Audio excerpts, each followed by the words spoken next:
بسم الله الرحمن الرحيم.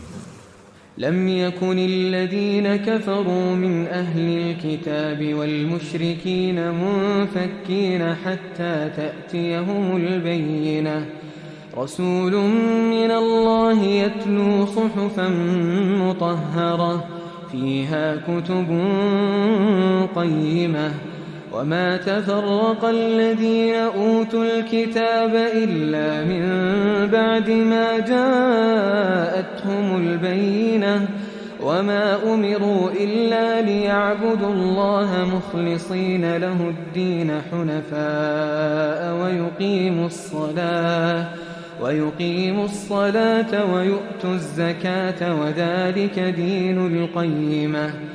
إن الذين كفروا من أهل الكتاب والمشركين في نار جهنم خالدين فيها أولئك هم شر البرية.